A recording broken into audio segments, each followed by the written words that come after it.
मेरे चैनल पे आए हैं who is not only famous, he is also got awarded by President of India. हम लोग उस जगह से आते हैं, आपकी खुद की कम्युनिटी के लोग ऐसे मिलेंगे आपको जो डीमोटिवेट करेंगे। तो इससे कोई अपने घर थोड़ी चलना है यार, ये ढोलक तबला बेटी ले लेके कहाँ घूमेगा, तू कहाँ जाएगा। 1 बिलियन व्यूज से ऊपर आपके जाते हैं, तो ये सब देखकर तो बहुत प्राउड फील होता होगा ना। तो ना तो मेरे पास कोई अच्छा मोबाइल था, ना मेरे पास अच्छा कैमरा था, सिंगल मैन, तो खुद ही शूट करता था। वो जो 1 बिलियन मेरे लिए व्यूज नहीं है, वो 1 बिलियन मेरे लिए आशीर्वाद है। मैंने ये नहीं सोचा कि मैं कभी ट्रेंड बनाऊं, मैंने हमेशा ये सोचा म्यूजिक के ट्रेडिशन को लेकर लोगों तक पहुंचाऊं। तो डिवोशनल सॉन्ग या फिर नॉर्मल कस्टमाइज सॉन्ग्स? लेकिन 100% जब कस्टमाइज गाने करते हैं तो आपकी लिमिटेड रीच होती है। कभी गिव अप करने का वो एटीट्यूड आया अंदर से? बस एक सपना कहीं ना कहीं मैंने संजोया था कि यार इन लोग जो बोल रहे हैं ना, यही लोग मेरे साथ सेल्फी निकालेंगे। आजकल के टाइम में एआई बहुत ज्यादा बूम है, काफी सारे एआई सॉन्ग्स आ रहे हैं जो सुपर हिट भी जा रहे हैं। एआई गाना बना सकता है।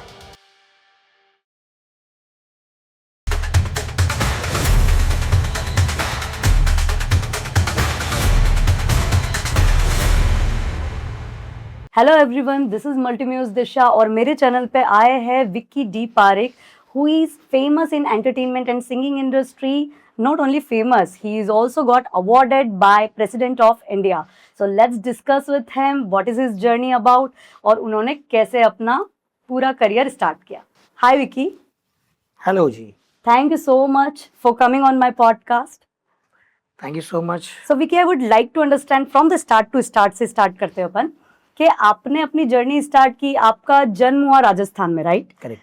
तो उसके बाद कैसे मुंबई और कैसे क्या स्टार्ट किया आपने? दिशा जी, सबसे पहले तो आपके सारे व्यूअर्स को मेरी तरफ से नमस्ते, जय जिनेंद्र। मेरी जर्नी शुरुआत हुई राजस्थान के एक छोटे से नहीं बल्कि बड़े शहर से, जिसका नाम था शिवगंज। अरे वाह। सबकी कहानी बड़ी फिल्मी होती है, सबकी स्ट्रगल लाइफ बहुत डिफरेंट होती है। मेरी भी स्ट्रगल लाइफ बहुत डिफरेंट है। मैं शिवगंज से मेरी शुरुआत हुई। सबसे पहले तो मेरा जो परिवार था वो बड़ा धार्मिक और बड़ा संस्कारी परिवार था। तो कलवा जब मैंने आया तब जब सबसे पास में जो सिटी थी वो थाना हुआ करती थी, राइट? तो थाने में हर संडे को भक्ति होती थी। बस अब मुझे भी कुछ गाना है, मैं भी कुछ गा सकता हूँ। ना तो कोई म्यूजिकल ट्रेनिंग थी, ना मैंने कभी कोई संगीत सीखा था। बस शौक था। शौक जरूर था, लेकिन सच कहूँ तो मैंने ना आज तक मैंने दिशा ना स्कूल में मैंने कोई कंपटीशन में पार्ट लिया है, ना मैंने कोई सिंगिंग बचपन से कुछ सीखने की इच्छा रखी है। ये तो मेरे पापा को बड़ा शौक था। अच्छा। और मेरे पापा का शौक जो है, पापा ने सोचा कि मैंने तो मेरी जिंदगी में शायद म्यूजिक को कंप्लीट नहीं कर पाया या म्यूजिक के शौक को आगे नहीं बढ़ा पाया, तो हो सकता है विक्की ये कुछ करे। तो विक्की मतलब पापा जो है मुझे पुश करते थे म्यूजिक क्लासेस के लिए, हर जगह। तो इस तरह से मेरी जर्नी शुरू हुई। फिर मैं मोहन बासा को कहता था कि प्लीज मुझे गाना गाना है। और तो मैंने पहली बार कुछ गाया भगवान पर, कोई डिवोशनल गाना गाया। तब सब लोगों ने आके जो मुझे प्रेज किया, जो लोगों ने आकर मेरी तारीफ की, तब मुझे लगा कि यस, यहाँ से मेरी कुछ कुछ शुरुआत हो सकती है। और म्यूजिक का जो रस है, जो एक शौक, जो लगन कह सकते हैं, वहीं से मेरी ये लगन बनी। तो इस तरह से मेरी जर्नी शुरू हुई। तो सच बताओ तो शिवगंज ने मुझे बहुत कुछ दिया है, बहुत सुकून दिया है। आज भी वहां जाता हूँ, वहां पर मुझे सुकून मिलता है, वो महक मिलती है मेरी प्रगति की, मेरे स्ट्रगल की। और इस तरह से मैं शिवगंज से मुंबई आया और यहाँ से मेरी जर्नी जो है शुरू हुई। That's so sweet. So Vicky जी, मुझे एक बात बताइए, आप जब मुंबई आए तो क्या आपका एजुकेशन चल रहा था या कंप्लीट हो चुका था? मेरा एजुकेशन चल रहा था। जब मैं राजस्थान था तब मैं फर्स्ट स्टैंडर्ड में था। अच्छा। और जब मैं मुंबई आया, okay, that time I was in second.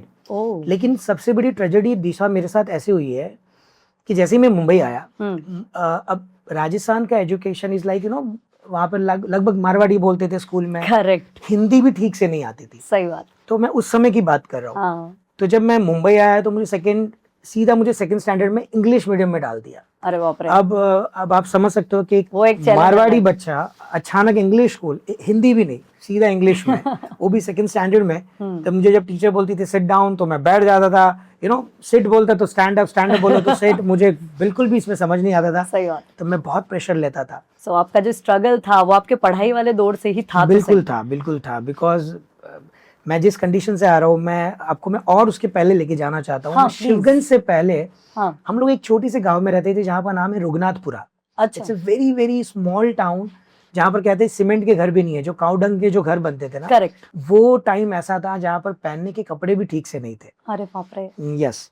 तो वहाँ से वो जर्नी शुरू हुई है और रघुनाथपुरा वो गाँव था। उसके बाद धीरे-धीरे जो है पापा शिवगंज गए, फिर हमको शिवगंज लाया और शिवगंज से कलवा, कलवा से थाना एंड हाँ। नाउ थाने से मुलुंड। लवली। तो विकी, बहुत ही आपकी जर्नी उस तरह से रही है, स्ट्रगल वाली। तो अभी अब जब म्यूजिक इंडस्ट्री के लिए आपने अपने आप को चूज किया कि नहीं मैं एज अ सिंगर बनना चाहता हूँ, तो don't mind but I just want to ask कि आपको लगता है कि इसको इकलौता पैशन भी और साथ में अपना जॉब भी ले लेना सही है? बिकॉज इसमें मुझे नहीं पता कि फाइनेंशियली आपको कितना हेल्प मिल पाता है।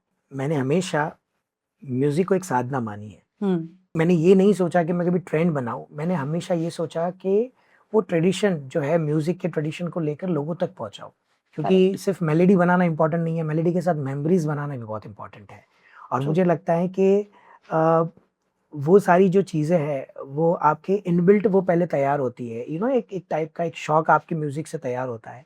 उसके बाद उस शौक को आप बाहर लाना चाहते हैं, फिर आपको तकलीफें आएगी, ऑफ कोर्स फाइनेंशियली आपको बहुत तकलीफ आएगी, क्योंकि मेरा जो जर्नी है वैसी रही है। लेकिन उससे ओवरकम आकर आपको काफ़ी लोग ऐसे भी मिलेंगे आपके समाज में, आपके दोस्त, आपके आपके खुद की कम्युनिटी के लोग ऐसे मिलेंगे आपको जो डीमोटिवेट करेंगे। हाँ। वो आपको ये कहेंगे, यार ये कोई फील्ड थोड़ी होती है यार, Exactly. ये अपन तो मारवाड़ी, अपने तो खर्चे बहुत ज्यादा है, क्योंकि भाई इससे कोई मारवाड़ी, घर because I am चलेगा। also Marwari, so I know that. Exactly, तो इससे कोई अपने घर थोड़ी चलना है हाँ। यार, ये ढोलक तबला पेटी ऐसे वर्ड यूज करते थे, ढोलक तबला पेटी ले लेके सही बात कहाँ है, घूमेगा, सही। तू कहाँ जाएगा। तब मुझे एक पल के लिए सोचता था कि यार ये लोग कुछ सच तो नहीं बोल रहे हैं। आई मीन बिकॉज हमारा वैसे फैमिली बिजनेस गोल्ड का है। हाँ यार, मुझे लगता था यार मतलब क्या मैं ये सही दिशा में जा रहा हूँ या मैं सही कर रहा हूँ। तो तब मुझे लगता था कि सीरियसली कभी कभी मैं बहुत डिमोटिवेट होता, स्पेशली जब इवनिंग होती थी, जब रात होती थी ना, तो ये विचार जो है पूरी रात दिमाग में चलते थे। और सीरियसली ऐसा लगता था कि नहीं यार, मतलब मैं कुछ चीज़ें गलत कर रहा हूँ या मुझे जॉब करना चाहिए, बिकॉज म्यूज़िक को मुझे आगे लेके जाना है। लेकिन सिर्फ म्यूजिक को ही लेके जाओ और उससे मेरे फैमिली सफर करे, ये भी पॉसिबल नहीं था। Exactly. तो डेफिनेटली मन में आया था कि जॉब करो। ऑफ कोर्स मैंने जॉब भी की है, मैंने ज्वेलर्स की दुकान में काम किए हैं। खुद का बिजनेस होने के बाद भी? नहीं, बेसिकली वो मेरे बड़े भाई साहब का था। अच्छा। बट मेरे बड़े भाई साहब हमेशा ये बिलीव करते थे कि नहीं, तू पहले जॉब कर, तू पहले सीख, तू मेरे अंडर रहेगा ना तो हमेशा तू राजा बन के रहेगा। लेकिन तुझे बाहर जाना पड़ेगा, सीखना पड़ेगा। तब मैं वो जॉब भी करता था। अच्छा। लेकिन जॉब के साथ साथ मैं हमेशा मानता था कि जो मेरी चीज़ है वो मेरी रहेगी। यू नो, मैं किसी पर डिपेंडेंट नहीं रहना चाहता था। तो मैंने गाड़ियाँ भी धोई है, जब मैं जॉब करता था तो हमेशा जो हमारे जो ओनर थे वो कहते थे भाई गाड़ी भी धोनी है, स्कूल से बच्चे भी लाने हैं, उनके बच्चे भी स्कूल ड्रॉप करने जाता था। और उसके साथ साथ म्यूजिक करना इसलिए बहुत टफ होता है, बिकॉज कहीं ना कहीं आपको एक तरफ आपको एकदम आपको समय नीचे धकेल रहा है, और एक तरफ आपकी जो सोच है, आपके सपने हैं जो बड़े हैं, तो आई थिंक उनके तालमेल बिठाना बहुत डिफिकल्ट होता है। और मुझे लगता है कि म्यूजिक सिर्फ पैशन को रखते हुए आप अपने जीवन में उसको प्रोफेशनल बनाने के लिए आप कितनी मेहनत करते हैं, कितना स्ट्रगल करते हैं, लेकिन जब आप उस माहौल पे पहुंचते हो, जब आप उस मुकाम पे पहुंचते हो, तब आपको सारी चीज़ें याद आती है कि ये दौर से मैं गुजरा हूँ। सही बात है। तो ये बहुत डिफिकल्ट हुआ होगा आपके लिए कि आप जॉब में लर्निंग भी देख रहे हैं, साथ में म्यूजिक को भी अपना करियर चूज कर रहे हैं। तो बहुत सारी चीजें ऐसी होती होगी जो डिमोटिवेट करती होगी, जैसे आपने बताया। तो मोटिवेशन सबसे ज्यादा क्या था, या कहना चाहिए फैमिली में, या कौन सबसे ज्यादा सपोर्ट करता था आपको इस करियर चॉइस के लिए? बिकॉज ये करियर चॉइस बहुत रेयर है, इसलिए मैं आपको बता दूं कि मुंबई आने के बाद आपने जैसे कहा कि आपको प्रेरणा कहाँ से मिली, मैं आपको बताऊं मेरे जीवन की सबसे बड़ी प्रेरणा थी मेरे पापा। क्योंकि आज भी मैं विक्की डी पारेख लगाता हूँ। कोई भी अगर कोई भी इनविटेशन पे या कोई शो में या कोई बैनर्स होता है तो always I prefer Vicky D Parekh. So D is my papa's name, that is Dharamchand Parekh. तो मुझे लगता है कि मेरे जीवन का सबसे बड़ा रोल मॉडल बोलो, सबसे बड़ा सपोर्ट सिस्टम बोलूँ तो मेरे पापा हैं। बिकॉज मैंने कहा ना, मेरे पापा इतने स्ट्रगल कर मुझे म्यूज़िक सिखाने भेजते थे। मैंने कोई बहुत बड़ा म्यूज़िक नहीं सीखा है, मैंने बहुत डीप तो लर्न नहीं किया, लेकिन बेसिक मुझे जो सिखाते थे मेरे पापा, म्यूज़िक क्लासेस मुझे भेजते थे, वहाँ पर मैं सीखता था। तो पापा मेरे लिए सबसे बड़े रोल मॉडल हैं जिन्होंने मुझे बनाया। उसके बाद अगर मैं कहूँ तो ऑफकोर्स मेरे पेरेंट्स, मम्मी पापा दोनों। और उसके बाद कहूँ तो मेरे गुरु जी थे जिनका नाम था कमलेश जी जाधव। ओह जी। वो एक, अगर आपको पता होगा, इंस्ट्रूमेंट होता है बुलबुल, बेंजो जिसको हाँ, बोलते हैं। बेंजो। बेंजो, जैसे मुंबई में बेंजो होता है, बेंजो, हाँ। तो वो बेंजो बजाते थे। अच्छा। He was not a singer, hmm. But वो एक म्यूजिशियन थे, लेकिन उन्होंने मुझे सुर का ज्ञान बढ़ा दिया। उन्होंने मुझे टाइम टू टाइम मुझे बताया कि इसको कहते हैं सुर, इस तरह से गाना गाना होता है। तो मैंने उनसे काफ़ी चीज़ें सीखी है। 1 बिलियन व्यूज से ऊपर आपके जाते हैं हमेशा, और इस तरह से आपका इंस्टाग्राम पूरा फैमिली है, और फेसबुक है, यूट्यूब पे भी आपको गोल्डन बटन मिला हुआ है। तो ये सब देखकर तो बहुत प्राउड फील होता होगा ना? तो कभी ऐसा नहीं लगता कि यार इतना सब तो अचीव कर लिया, थोड़ा सा सिट बैक करते हैं, रिलैक्स करते हैं, बाद में काम करेंगे? दिशा, मुझे लगता है कि वो जो 1 बिलियंस मेरे लिए व्यूज नहीं है, वो 1 बिलियंस मेरे लिए आशीर्वाद है, मेरे लिए प्रेरणा है। और मुझे लगता है कि वो 1 बिलियन,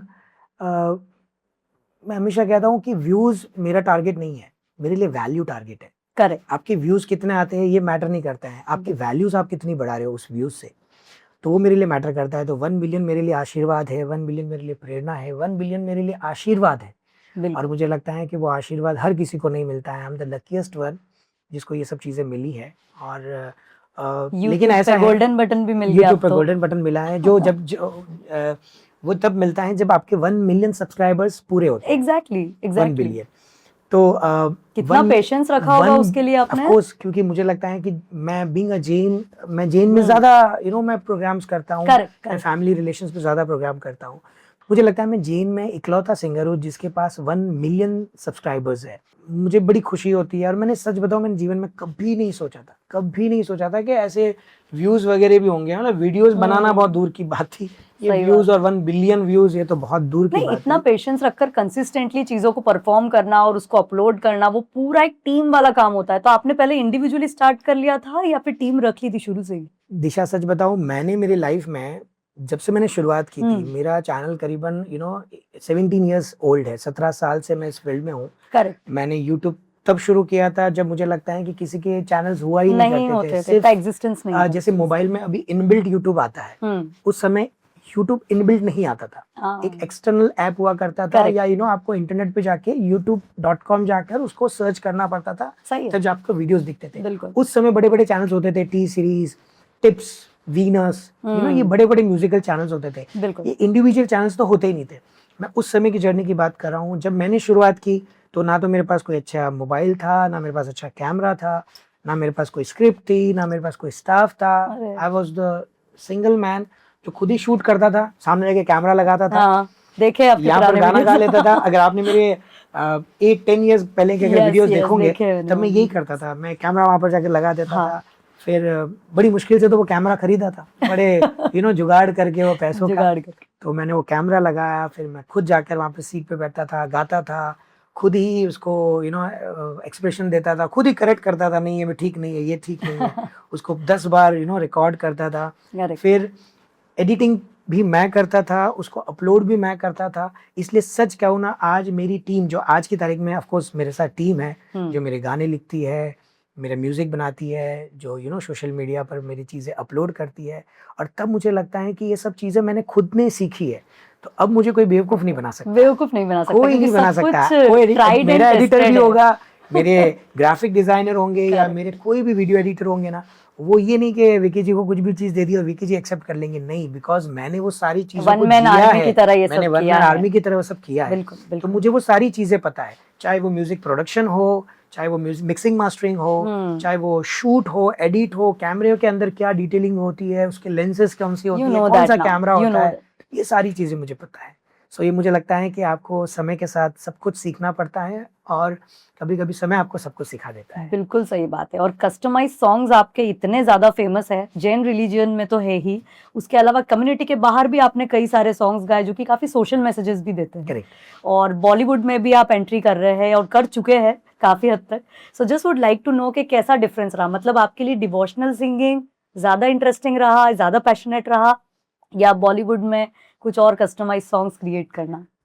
मुझे कस्टमाइज सॉन्ग का आइडिया तब आया, ये आज से 12 साल पहले की बात है, जब मैं एक शादी में ऐसे नॉर्मली अटेंड होने गया था। तब वहाँ पर ऐसे बात चल रही थी कि यार मेरी बेटी की शादी में ऐसा कुछ होता ना डिस्कशन कर रहे थे। अच्छा। ऐसा कुछ होता ना कि बेटी के नाम उसके अंदर आ जाता है और समथिंग समथिंग कुछ यूनिक होता है।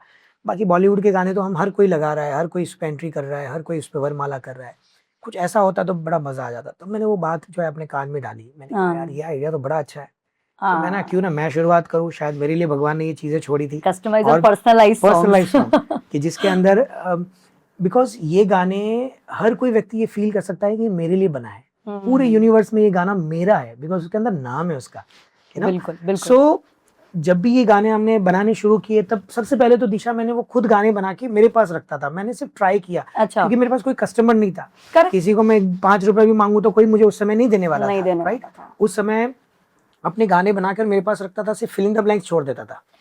फॉर एग्जाम्पल एक जगह है जहाँ पर एक जगह छूट रही है जिसका नाम वाला है, या एनिवर्सरी पे उसका ईयर है, या बर्थडे पे किसी का नाम है, वो सिर्फ फिल इन द ब्लैंक्स करके छोड़ देता, गाने बना के रख देता था। तब मैं सोचता था कि कोई ना कोई तो आएगा जब मैं किसी को ये गाना दूंगा। सही बात। तब जब मैंने शोज करना शुरू किए और जब मेरे थोड़े क्लाइंट बेस बने तो क्लाइंट बेस को मैं फोन करता था और मैं कहता था कि भैया मैंने गाना बनाया हुआ है और आपके घर में कोई ओकेशन आ रहा है तो आप मुझे प्लीज बता दो। मेरे पास ये गाना रेडी है।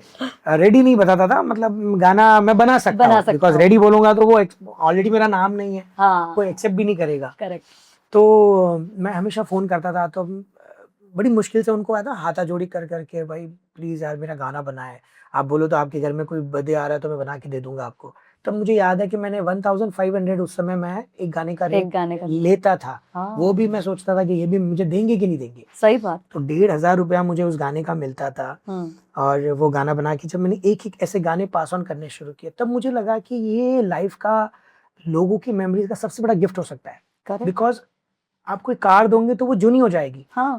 अगर आप कोई वैल्यूएबल चीज दोगे तो कभी ना कभी तो जूनी हो जाएगी। और वो लिमिटेड एडिशन भी दुनिया में 10 तो बनते हैं आराम से, एक नहीं बनता है आराम से। तो वो 10 लोगों के पास, अगर आप कोई रोलेक्स की वॉच भी दे दोगे कोई लिमिटेड एडिशन, तो वो 10 लोगों के पास तो कंपनी ने बनाई मिल जाएगी, तो 10 लोगों के पास है। लेकिन ये यूनिक गिफ्ट था जो मुझे लगता है कि सिर्फ और सिर्फ वो सामने वाले के लिए बना था। सही बात। तो जब मैं बनाते शुरू किया तब मेरे दिमाग में एक आया कि यार ये गाने जो मैं बना रहा हूँ ये 100% कोई व्यक्ति घर पे तो नहीं रखेगा, वो उसको बाहर फैलाएगा, वो 10 लोगों को और देगा कि देखो ये मेरा गाना है। तो वो 10 लोगों में से वापस लोगों को पसंद आता था। वो 10 में से मुझे 2 लोग वापस फोन करते थे। बाय विक्की डी पारिक तो आ गया। ऑफ कोर्स वो तो मैं स्टार्टिंग में मैं स्पीच देता था। पहले मैं हमेशा गाने के पहले स्पीच देता था। अच्छा। कि this song is dedicated to this person और मैं विक्की डी पारिक आपके सामने ये लेकर आया हूँ, वो लेकर आया हूँ। अब मुझे देखता हूँ तो बड़ा हंसना आता है, लेकिन उस समय वो एक ट्रेंड था और काफी लोगों ने करना भी जरूरी था उस टाइम पे। लेकिन उस समय लोगों ने, मेरे जो कलीग्स सिंगर्स थे, उन्होंने ये चीजें काफी फॉलो की, जो शुरुआत में बोलना, गानों के पहले बोलना। तो ये गाने बनाकर मैं 10 लोगों को बनाकर देता था। वो 10 लोग 100 लोगों को और अपने गाने तो वो शेयर करते थे। वो शेयर करने के बाद ऐसे करते करते मेरे गाने जो है वो मार्केट में स्प्रेड होने शुरू किया और लोगों को लगता है ये नया कंसेप्ट है। तो डिवोशनल सॉन्ग या फिर normal customize songs, what is your pick? ज्यादा क्या चीज में मजा आता है कहना चाहिए? बेसिकली 2 चीजें हैं इसमें।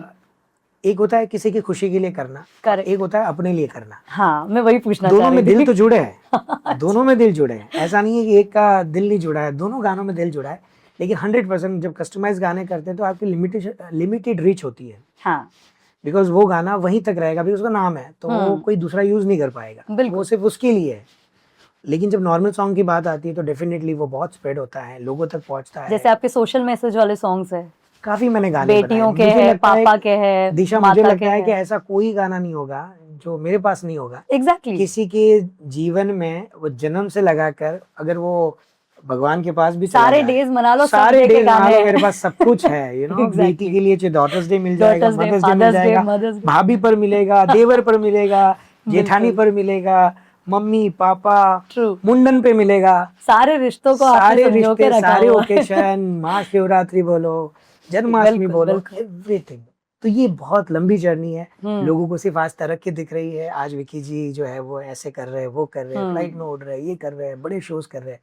लेकिन लोगों को ये नहीं पता है कि कितने सालों की कितनी मेहनत है, कितनी असफलताएं है। सही बात है। कितने भगवान पर मैंने श्रद्धा रखी होगी, पेशेंस रखा होगा कि मैं एक दिन कहीं ना कहीं बाहर आऊंगा मेरे इस फील्ड से।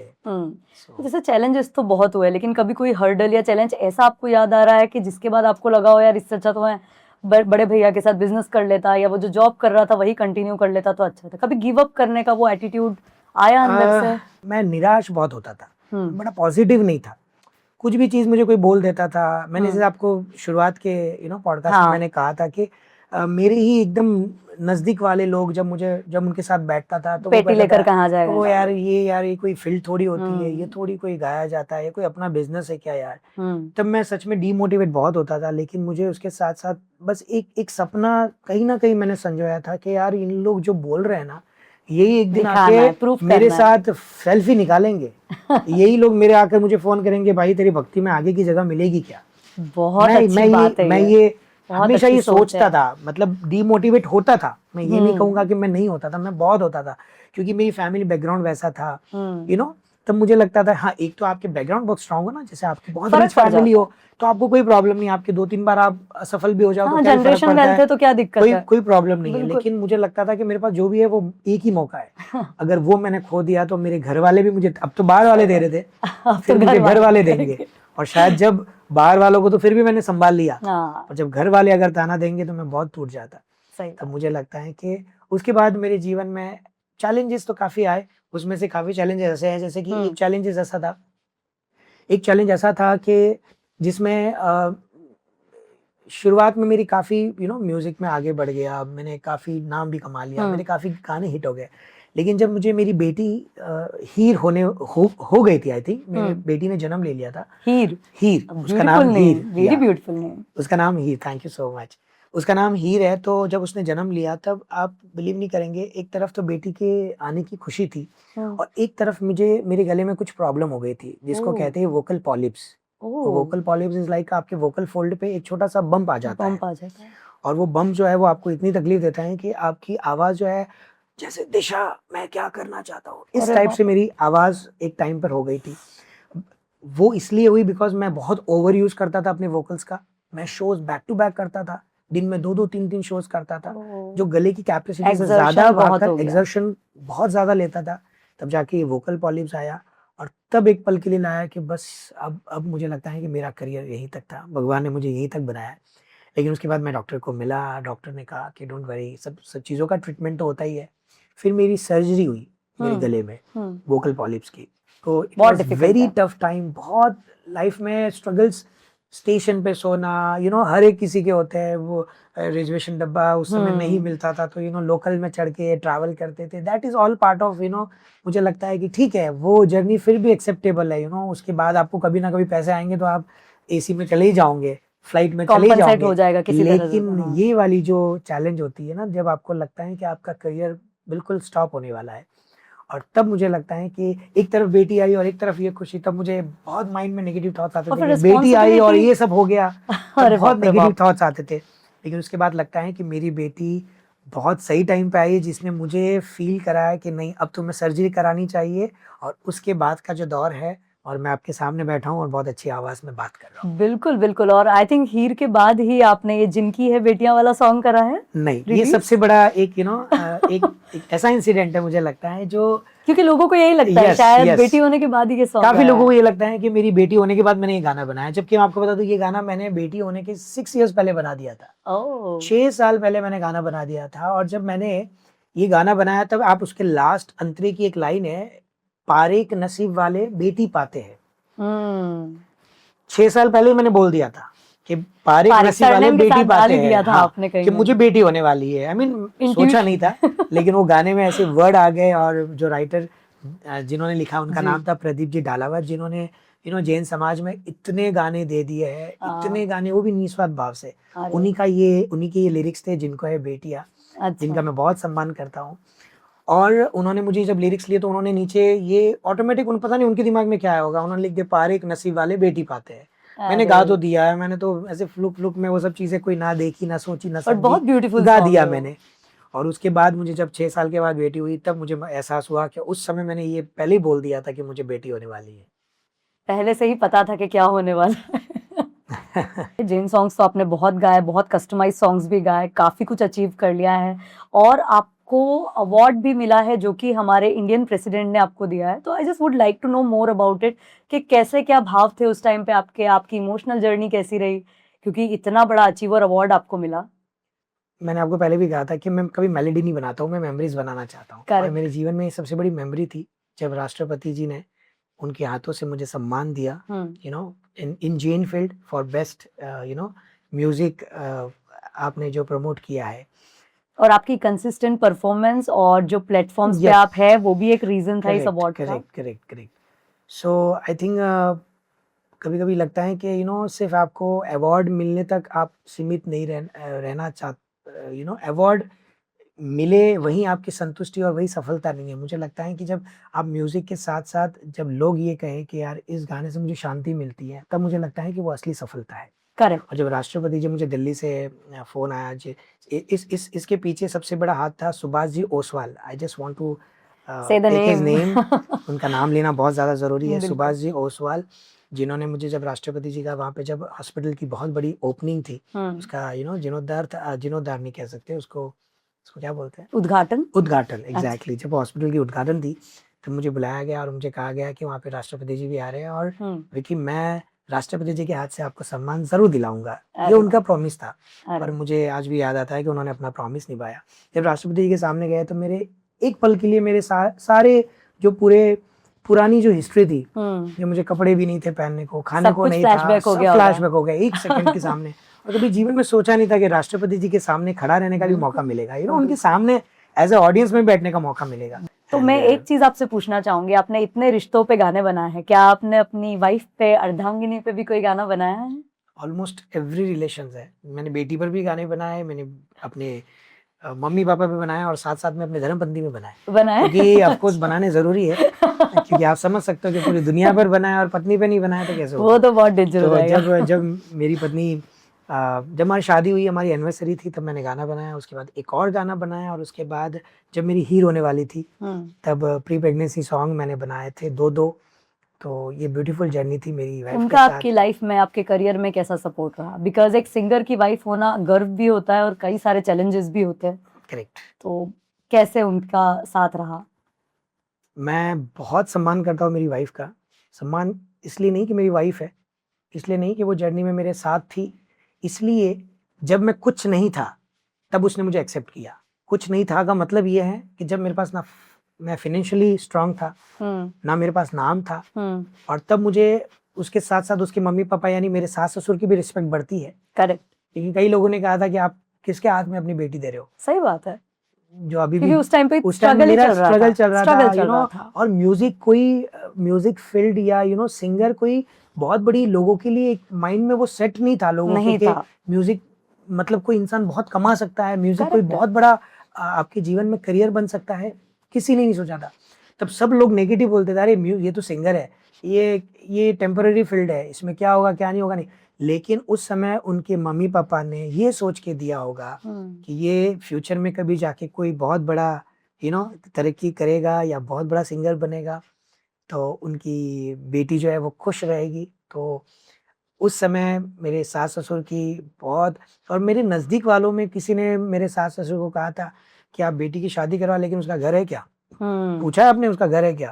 तब मेरी सासू माँ ने जो उनको जवाब दिया था कि घर हो ना हो, लेकिन मुझे लगता है कि एक ना एक दिन ये महल जरूर बनाएगा। That's really good and really good message for my viewers and your fan base. बहुत ही अच्छी बात आपने बताई। एक चीज और मुझे पूछनी थी, जैसे आप सॉन्ग्स बनाते हैं, सॉन्ग्स लिखते हैं, आजकल के टाइम में एआई बहुत ज्यादा बूम है, आप सुन रहे हैं काफी सारे एआई सॉन्ग्स आ रहे हैं जो सुपर हिट भी जा रहे हैं, और काफी एआई सॉन्ग्स है जो लोग बनाना चाहते हैं, टूल सीख रहे हैं, टेक्नोलॉजी सीख रहे हैं। So what is your take on that? आपको क्या लगता है एआई म्यूजिक कितना हद तक मतलब लोगों को एब्जॉर्ब करना चाहिए? मैं कभी भी टेक्नोलॉजी के खिलाफ नहीं रहा हूँ। मैं हमेशा मानता हूँ कि आपको टेक्नोलॉजी यूज करनी चाहिए, लेकिन एक चीज वापस ये याद रखनी चाहिए कि एआई सिर्फ एक टूल है, सिर्फ डेटा का कॉम्बिनेशन है। करेक्ट, ठीक है। जैसे आपके काफी ऐप है जो हमारे म्यूजिक में सुनो ऐप जिसको कहते हैं, जो म्यूजिक क्रिएट करता है, खाली एक प्रॉम्प्ट देने से पूरा म्यूजिक बन जाता है। लेकिन एक चीज हमेशा होती है कि एआई भावनाएं नहीं बना सकता। बिल्कुल बिल्कुल। एआई गाना बना सकता है, और गाना, गीत और भावनाएं में बहुत फर्क होती है। बिल्कुल। आपकी तरक्की तभी होती है जब आपके उसके पीछे भावनाएं जुड़ी होती है। गीत वायरल हो सकते हैं, लेकिन वो टेम्पररी वायरल होना, और एक होता है कि आप फ्यूचर्स तक, आप जीवन भर आपको याद रखे। मैं ये मानता हूँ कि कल मैं रहूं ना रहूं, लेकिन मुझे इतना विश्वास है कि मेरे जाने के बाद भी गाने याद रहेंगे, गाने याद रहेंगे और बिल्कुल। लोगों के सारे ओकेशन पूरे होंगे, क्योंकि चाहे मदर्स भावनाएं डे हो, जुड़ी है ना फादर्स उससे। डे हो, या संगीत हो, या किसी की शादी हो, किसी की बेटी की विदाई हो। मुझे लगता है कि आज भी मैं हर शादी में नहीं होता, लेकिन मेरे हर गाने मेरे शादी में होते हैं। हर संगीत में मेरा एक गाना कोई ना कोई बजना ही है, चाहे मासी हो, मामा हो, बुआ हो, चाहे बेटी की विदाई हो, चाहे बेटी पर हो, एक ना एक गाना हर एक इस दुनिया में जितना मतलब जो इंडियन वेडिंग्स में होता है उसमें कहीं ना कहीं एक गाना तो मेरा होता है। तो मुझे लगता है कि मैं हर शादी में प्रेजेंट होता हूँ। बात आती है एआई की, तो एआई कोई भावना नहीं है, वो सिर्फ कॉम्बिनेशन ऑफ डेटा है। एआई आपके गाने बना सकता है लेकिन आपकी फील नहीं पकड़ सकता। बिल्कुल, वो आप एक आर्टिफिशियल आवाज बना के दे देगा, बिल्कुल। लेकिन मुझे लगता है कि वो एक जो कनेक्शन जो लोगों के साथ बनाना है वो शायद एआई कभी नहीं बना पाएगा। तो एआई पर उतना ही डिपेंडेंट रहो, खाली उसकी क्रिएटिविटी लो और दिमाग अपना चलाओ। सही बात है ना? हैंडीकैप नहीं बनना है Handicap एआई नहीं के बनना है। और भरोसे। रियली आजकल मैं आपको बताऊं, चैट जीपीटी हम हर पल हर खोलते चीज हैं, वही मतलब करता हमारा खुद का जो पावर था करेक्ट, खत्म जो कर you know, दिया। पूरा खत्म कर दिया है। लिटरली मैं मेरी बात करूं, मुझे कुछ लिखना है, मुझे कुछ बहुत बड़ा सभी मेल के साथ लिखना है, ऐसा हो रहा है। मुझे कुछ करना है। पहले मेल लिखने को इतना आलस आता था कि यार कौन लिखेगा इतना बड़ा, छोटा सा प्रॉम्प्ट डाल लो, एक छोटा सा प्रॉम्प्ट लिख दो, ईमेल बन एआई जाएगी। खुद आपकी भावनाएं भी समझना शुरू कर दिया है, मुझे यहाँ तक लगता है। सही बात है। स्पेशली आप चैट जीपीटी की बात करो या कुछ करो तो एक छोटी चीज को पूरी चीजें आ जाती है। तो मैं हमेशा लोगों को कहता हूँ कि एआई को यूज करो, उतना यूज करो जितनी वो क्रिएटिविटी आपको समझ में आए।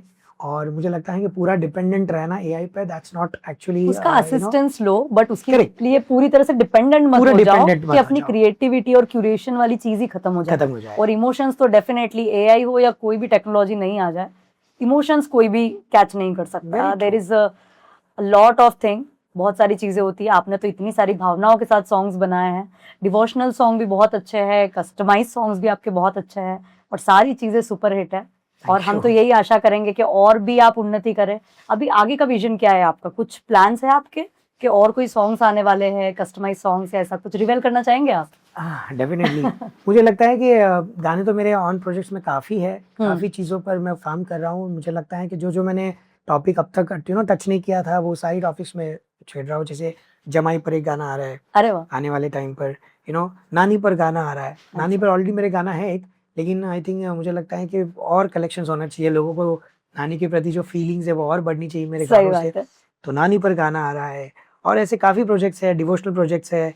एक बहुत अच्छा गाना आने वाला है जिसमें उसका टाइटल है कर्म बताएगा तू कितना इंसान है। Wow, it's a beautiful title, नाम सुन के वेरी आपको बहुत अच्छा ब्यूटीफुल, लगेगा। बहुत ही ब्यूटीफुल लग जिसके रहा अंदर है। सारी चीज़ें हैं कि कितनी भी आप खर्चा कर लो, कितना भी दिखावा कर लो, कितनी भी बड़ी बड़ी चीज़ें कर लो, कितना भी बड़ा आयोजन कर लो, कितनी बड़ी शादी कर लो, लेकिन इन शॉर्ट कर्म ही बताएगा तू कितना बड़ा इंसान है। बाप रे बाप, तो ऐसे मिट्टी बहुत का सारे पुतला प्रोजेक्ट्स मिट्टी में मिल जाना है, वैसा वाला Exactly. सीन हो रहा है। पंचधातु की जो मिट्टी से हम बने हैं बस बिल्कुल। उसी में मिल जाने हैं हमें। बिल्कुल। तो मैं आपसे रिक्वेस्ट करना चाहूंगी विकी, प्लीज कुछ लाइंस हो जाए डिवोशनल सॉन्ग की और फिर आपके कस्टमाइज सॉन्ग की, ओके तो दैट वुड बी ग्रेट।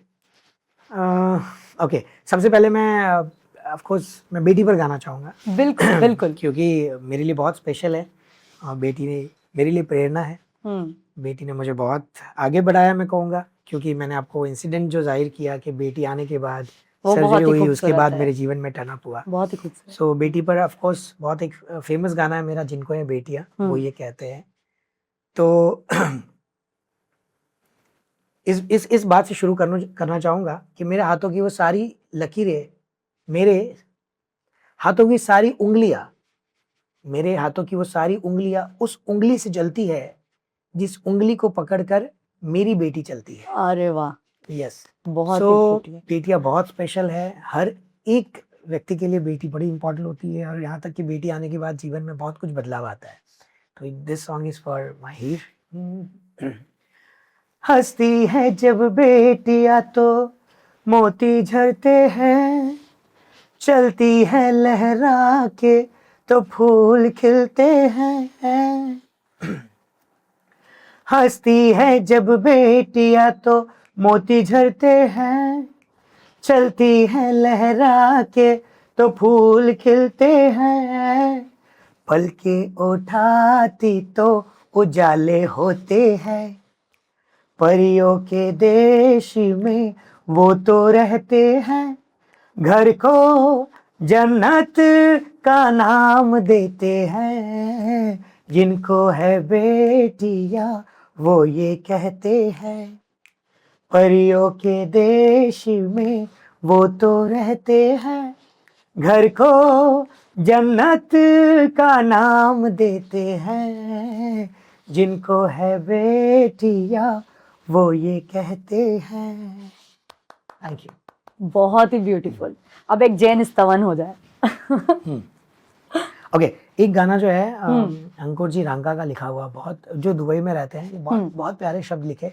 सुन लो परमात्मा एक मेरी प्रार्थना, आप जैसी हो मेरी आराधना, आप जैसा बनूं।